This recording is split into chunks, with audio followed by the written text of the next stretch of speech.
Good morning विद्यार्थी मित्रांनो. आज आपण हीट आणि टेम्परेचर याचा दुसरा भाग बघणार आहे.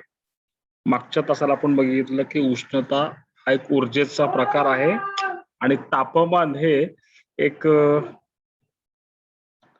एखादा पदार्थ किती उष्ण किंवा थंड आहे याचं मोजमाप म्हणजे तापमान आहे. उष्णता ही कॅलरीज मध्ये मोजल्या जाते आणि तापमान हे डिग्री सेल्सिअस मध्ये मोजलं जातं. आता उष्णता मोजण्याचं जे साधन आहे त्याची आपण माहिती घेणार आहे. त्याचं नाव आहे कॅलरीमीटर. The apparatus used to measure the amount of heat by mixture method is called calorimeter. It is nothing but cylindrical shaped vessel and a stirrer made of mostly copper. एक कॉपरचं भांड आहे ज्याच्यामध्ये जो धातू ज्याची उष्णता मोजायची आहे ते आणि इतर द्रव्य यांना मिक्स केलं जातं आणि मग आपण त्याची उष्णता मोजतो.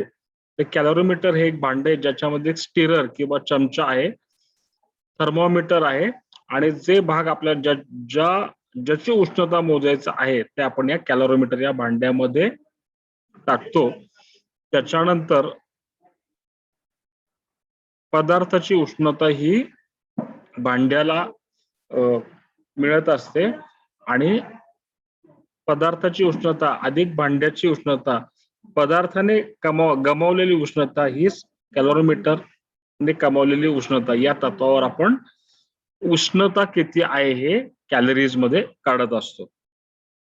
आता आपण दुसरं साधन बघूया की ज्याने आपण तापमान मोजतो, जे आपल्याला सगळ्यांना परिचित आहे, तर ते म्हणजे थर्मोमीटर. तर नॉर्मली आपण मर्क्युरी थर्मोमीटर बघितलेलं आहे किंवा अल्कोहोल थर्मोमीटर बघितलेलं आहे. तर ते कोणत्या तत्वावर चालतं बघा. These thermometers are used to measure and read temperature.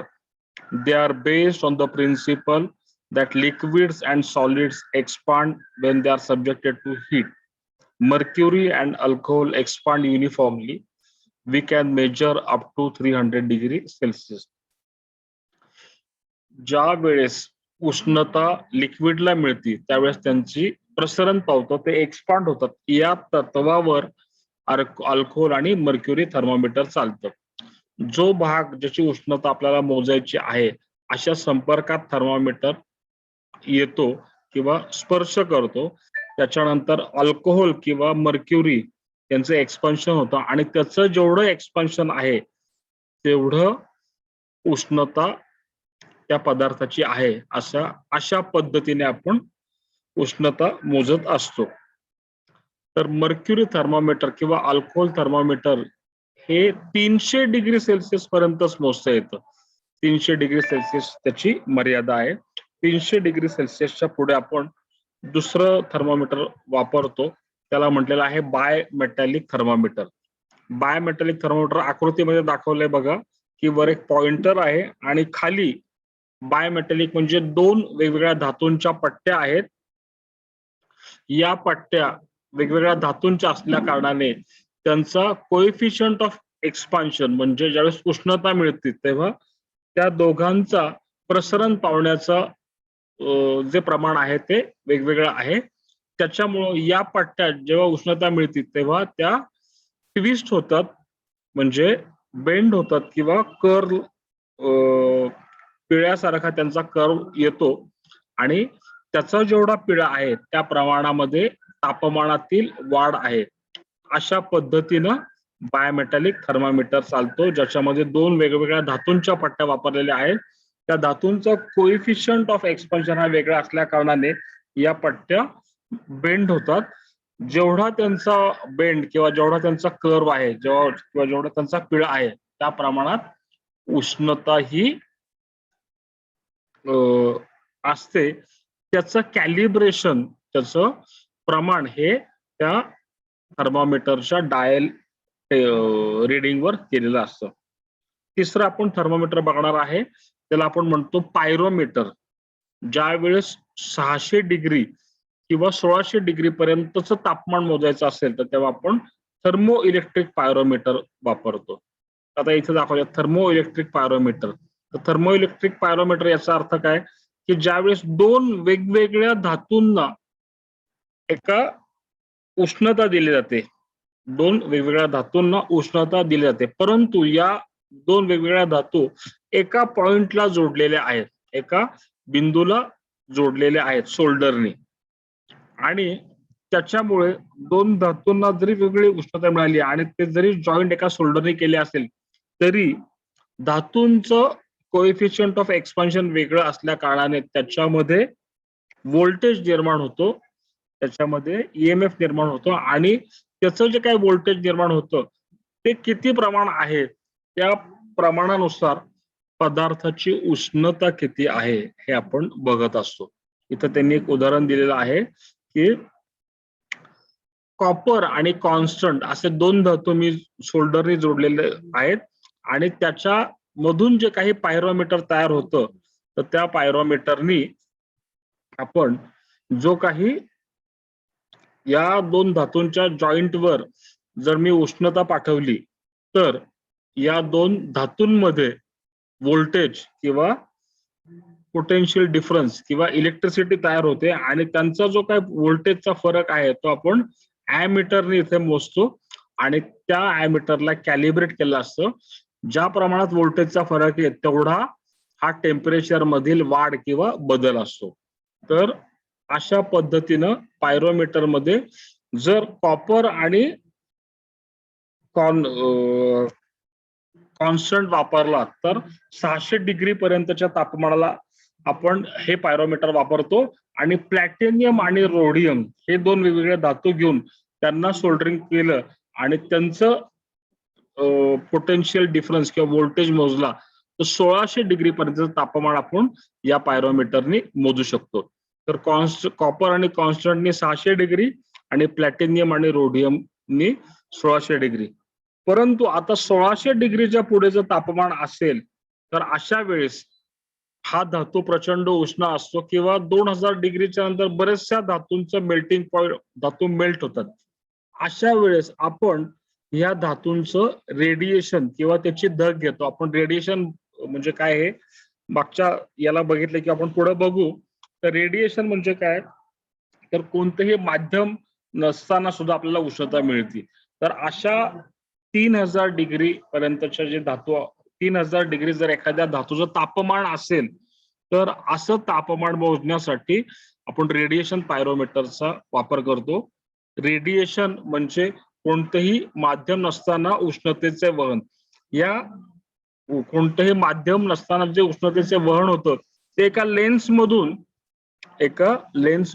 या पायरोमीटर मध्ये पाठवलं जातं, आणि याच्यामध्ये या लेन्समुळे हे सर्व उष्णतेचे किरण एका बिंदूमध्ये एकत्रित होतात. हे सर्व उष्णतेचे किरण एका बिंदूमध्ये एकत्रित होतात, आणि मग हे कॉन्सन्ट्रेट केलेले जे काही कण आहेत हे थर्मोकपल, जसं आपण बघितलं की दोन वेगवेगळ्या धातूंचा वापर करून त्याच्यातून जी काही व्होल्टेज निर्माण होतं त्याने आपण त्या धातूची उष्णता मोजतो. इथे हा जो काही उष्ण झालेला या हॉट बॉडीची जी काही उष्णता आहे किंवा उष्णतेचे किरण आहेत हे लेन्स मधून जेव्हा या सोल्डरिंग पॉइंटवर येतात तेव्हा या दोन वेगवेगळ्या धातूंमुळे जे काही व्होल्टेज निर्माण होतं ते व्होल्टेज त्या तापमानातील बदला एवढ्या प्रमाणात असतं, आणि ते आपण इथं ॲमीटर किंवा व्होल्टमीटरनी मोजत असतो. तर पायरोमीटर सुद्धा जसं मगाशी मी सांगितलं की थर्मो इलेक्ट्रिक पायरोमीटरच्या तत्वावर चालतो, परंतु इथे लेन्स देऊन हे रेडिएशन मधून प्राप्त झालेले हीट रेज किंवा उष्णतेचे किरण हे एकवटलेले असतात. त्याच्यानंतर आपला काही बेसिक पार्ट जो खरं थोडासा आधी घ्यायला हवा होता तो बघायचा आहे, तो म्हणजे कंडक्शन. तर कंडक्शन म्हणजे त्याच्या आधी आपण बघू की उष्णता ही उष्णतेचे वहन हे 3 पद्धतीने होतात. पहिल्याला म्हणतो आपण कंडक्शन, दुसरं आहे कन्व्हेक्शन, आणि तिसरं आहे रेडिएशन. तर कंडक्शन म्हणजे काय, आता त्याची व्याख्या वाचू. Conduction is the name given to the transmission of heat energy by contact. The heat source is in contact with the conductor. ज्या वेळेस उष्णतेचे वहन हे प्रत्यक्ष कॉन्टॅक्ट किंवा स्पर्शाने होते तेव्हा त्याला आपण कंडक्शन असं म्हणतो. इथं दाखवलंय की जर मी इथे एका रॉडला एका टोकाला उष्णता देते, कालांतराने ही उष्णता सगळ्या रॉडला पसरते, किंवा या रॉडला जर संपर्कात मी एखादी वस्तू आणली तर त्याला सुद्धा उष्णता मिळते. की इथं दाखवलंय बघा की मी याला या भांड्याला उष्णता देतोय परंतु ही उष्णता या हँडल मध्ये येत असते. तर कंडक्शन म्हणजे ज्यावेळेस प्रत्यक्ष स्पर्श उष्ण वस्तूशी थंड वस्तूचा जर प्रत्यक्ष स्पर्श झाला तर थंड वस्तूतून उष्ण वस्तूकडून थंड वस्तूकडे उष्णतेचं वहन होत असतं, from hot body to cold body. कन्व्हेक्शनचा असाही अर्थ आहे की आपली जागा न सोडता कण म्हणजे पदार्थातील जे कण आहेत ते आपली जागा न सोडता शेजारच्या कणांना उष्णता ट्रान्समिट करतात, देत असतात, त्याला आपण म्हणतो कंडक्शन. आपली जागा न सोडता शेजारच्या कणांना ज्यावेळेस उष्णता दिली जाते त्याला आपण म्हणतो कंडक्शन. तर कंडक्शन हे आपण सॉलिड्स मध्ये बघतो किंवा घन पदार्थांमध्ये बघतो. लिक्विड आणि गॅसेस मध्ये पहिला पार्ट आहे कन्व्हेक्शन. लिक्विड आणि गॅसेस मध्ये कन्व्हेक्शन इथं दाखवलंय बघा, भांड्यामध्ये पाणी आहे आणि मी त्याला उष्णता देतो. लिक्विड आणि गॅसेस मध्ये मॉलिक्युल्स मध्ये फिरत असतात, त्यांना त्यांच्याबद्दल फ्रीडम असतं. ज्या वेळेस ही उष्णता या कणांना मिळते त्यावेळेस त्यांचा फ्लो हा वरच्या दिशेने जातो. हे उष्ण कण ज्यांना उष्णता मिळते हे कण वजनाने हलके होतात, ते वरच्या दिशेने जातात. वरचे जड आणि थंड कण खाली येतात. पुन्हा जे तळाशी आलेले जड आणि थंड कण आहेत हे उष्ण आणि हलके होतात, पुन्हा ते वर जातात. अशी जी क्रिया आहे की कालांतराने सगळं द्रव्य हे उष्ण होतं, परंतु याच्यामध्ये सगळ्यात वरचे जो थर आहे त्या थरामधला किंवा त्या लेअर मधले जे कण आहेत ते उष्ण असतात आणि तळाला त्या तुलनेने थंड कण असतात.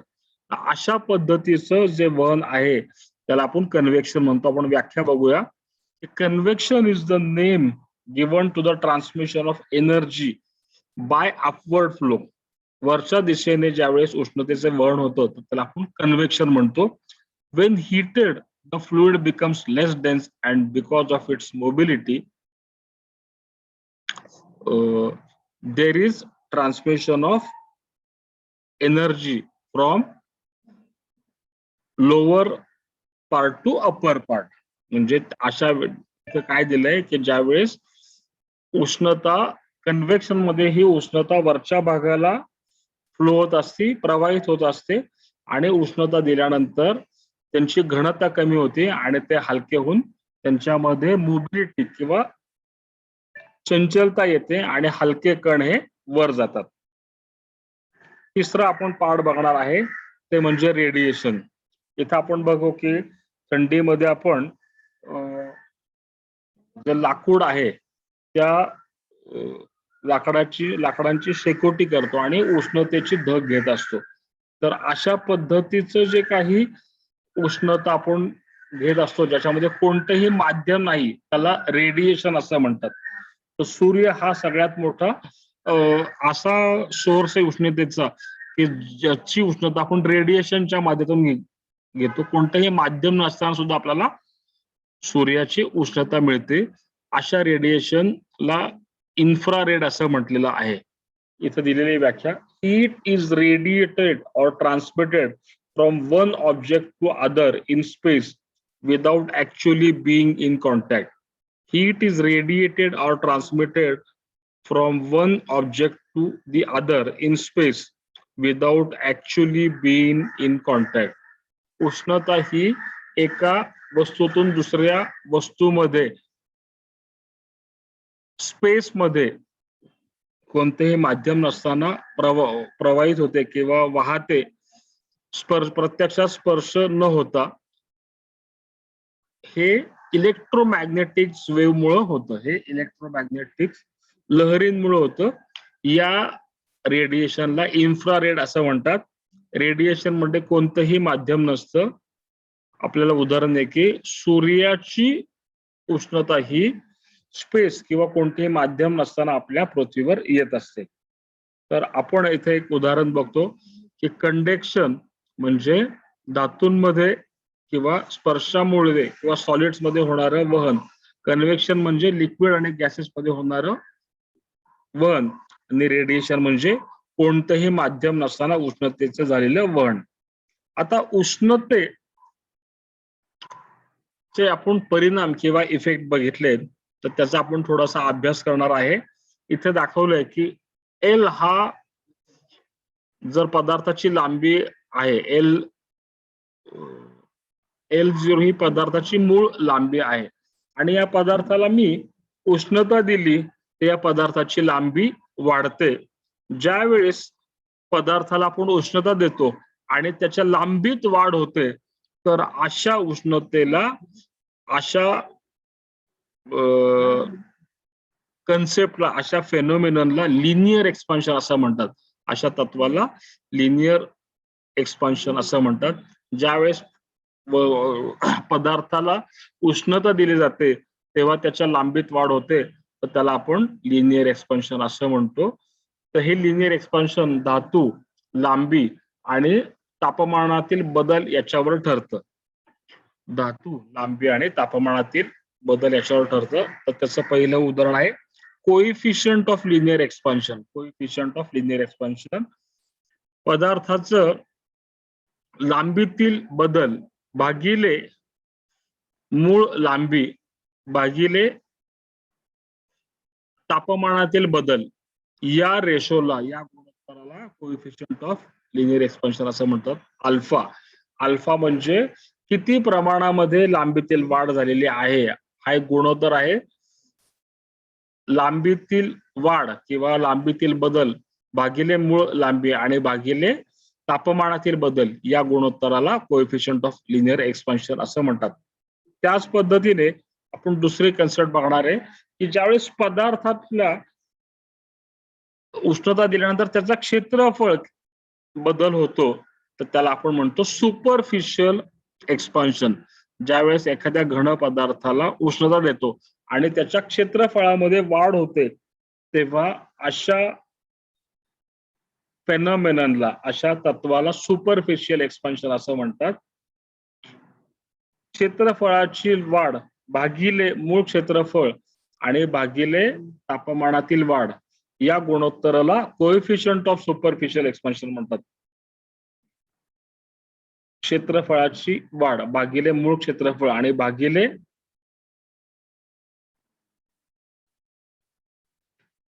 तापमानातील वाढ किंवा तापमानातील बदल या गुणोत्तराला कोएफिशियंट ऑफ सुपरफिशियल एक्सपान्शन किंवा बीटा असं म्हणतात, त्याला बीटा असं म्हणतात. त्याचप्रमाणे जर एखाद्या सॉलिड किंवा घन पदार्थाला बरीच उष्णता दिल्यानंतर त्याचं जे मूळ आकारमान आहे ते आकारमान बदलून आकारमानात वाढ होते. जेव्हा वस्तूला किंवा जॉबला आपण उष्णता दिल्यानंतर त्याच्या आकारमानामध्ये वाढ होते तेव्हा अशा आकार वाढलेल्या आकारमानाच्या तत्वाला किंवा फेनोमेनलला आपण असं म्हणतो की cubical expansion. When a solid is heated its volume increases, त्याचं आकारमान वाढतं, याला क्युबिकल एक्सपान्शन असं म्हणतात. त्याचा सुद्धा एक गुणांक आहे ज्याला म्हटले coefficient of cubical expansion. Increase in volume per unit original volume per degree rise in temperature, याला गॅमा असं म्हणतात. म्हणजे आकारमानातील वाढ भागिले मूळ आकारमान आणि भागिले तापमानातील वाढ या गुणोत्तराला आपण कोएफिशियंट ऑफ क्युबिकल एक्सपान्शन म्हणतात. त्याला गॅमा असं संबोधतात, त्याला गॅमा असं संबोधतात. तर हे लांबीतील वाढ असेल तर लिनियर एक्सपान्शन, क्षेत्रफळातील वाढ असेल तर सुपरफिशियल एक्सपान्शन आणि आकारमानातील वाढ असेल तर क्युबिकल एक्सपान्शन. त्याच्यानंतर आता आपण पुढची कन्सेप्ट बघणार आहे की एखाद्या पदार्थ जर तापमान वाढवायचं असेल तर त्याला किती उष्णता द्यावी लागणार आहे? एखाद्या पदार्थाचं तापमान वाढवायचं असेल तर त्याला किती उष्णता द्यावी लागेल? जर एखाद्या पदार्थाचं एम एवढं वजन आहे, एस एवढी स्पेसिफिक हीट आहे, एम एवढं वजन आहे, एस त्याची स्पेसिफिक हीट आहे आणि त्याचं तापमान हे T1 आहे आणि ते वाढून T2 करायचं आहे. त्याचं तापमान T1 आहे आणि ते वाढून T2 करायचं आहे. अशा वेळेस एम गुणिले एस गुणिले T2 मायनस T1 किंवा राईज इन टेम्परेचर किंवा तापमानातील वाढ या गुणोत्तराने या गुणाकाराने जी काही किंमत मिळते तेवढी उष्णता आपल्याला लागणार आहे पदार्थाचं तापमान वाढवण्यासाठी. Q is equal to M into S into delta T. पदार्थाला जर एम पदार्थाचं वजन असेल, एस स्पेसिफिक असेल आणि T2 मायनस T1 T1 वरून T2 एवढं तापमान वाढवायचं असेल तर T2 minus T1 delta T into S into M एवढं तुम्हाला उष्णता कॅलरीज मध्ये लागणार आहे एखाद्याचा पदार्थाचं तापमान वाढवण्यासाठी. आता आपण दुसरी कन्सेप्ट बघणार आहोत की इथं आकृतीत बघितलंय की एका बकेटमध्ये गरम पाणी आहे, दुसऱ्या बकेटमध्ये थंड पाणी आहे आणि हे गरम पाणी आणि हे थंड पाणी हे मी दोन्ही एकत्र बकेटमध्ये टाकतो. दोन्ही पाणी हे एका बकेटमध्ये टाकतो. अशा वेळेस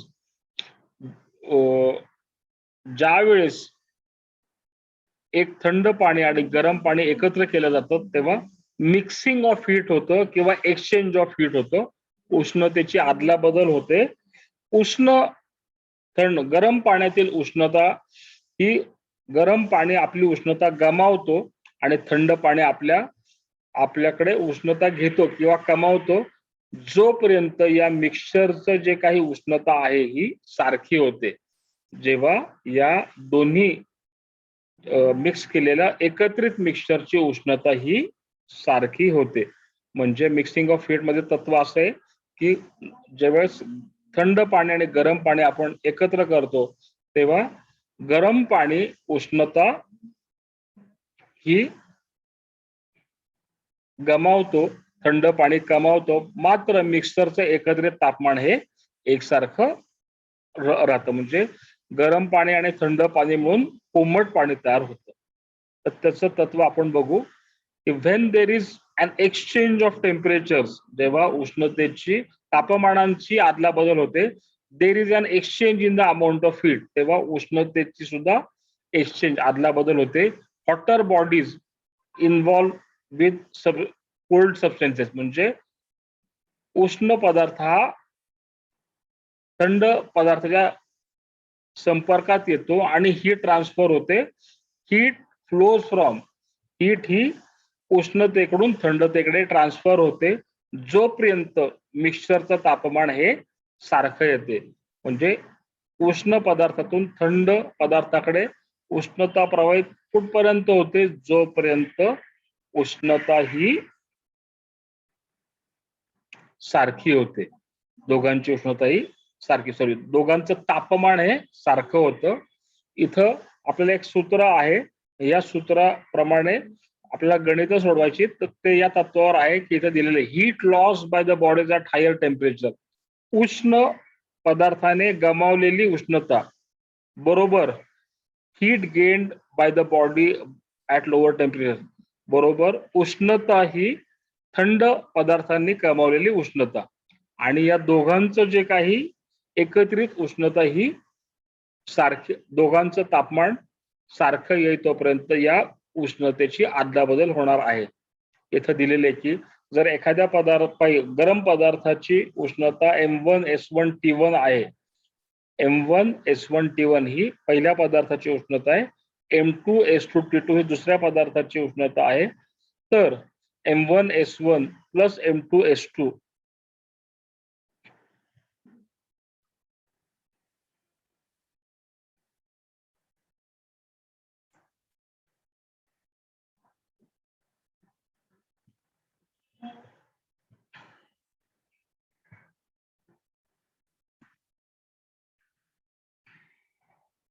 इथे प्लसचं चिन्ह आहे. M1S1 प्लस M2S2 गुणिले TM, M1S1 प्लस M2S2 गुणिले TM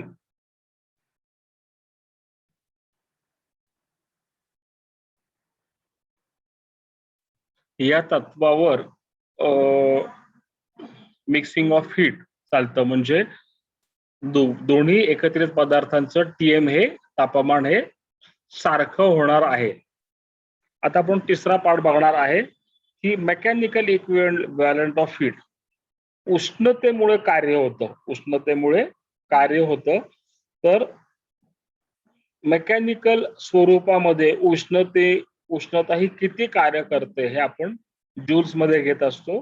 तर 1 किलो कॅलरी म्हणजे 4186 जूल्स. 1 किलो कॅलरी म्हणजे 4186 जूल्स. म्हणजे उष्णता ही जर तुम्हाला यांत्रिक कार्यामध्ये जर त्याची किंमत हवी असेल तर ती आहे 4186 जूल्स किंवा 4.2 किलो जूल्स पर केजी पर डिग्री सेल्सिअस. तो उष्णतेचं मेकॅनिकल इक्विव्हॅलंट किंवा यांत्रिक स्वरूपाचं त्याची किंमत हवी असेल तर ती आहे 4186 जूल्स. तर या पद्धतीने आपण थर्मोमीटरचे वेगवेगळे प्रकार बघितले. म्हणजे अल्कोहोल थर्मोमीटर असेल किंवा मर्क्युरी थर्मोमीटर असेल जो 300 डिग्री पर्यंत सेल्सिअस पर्यंत आपण तापमान मोजू शकतो.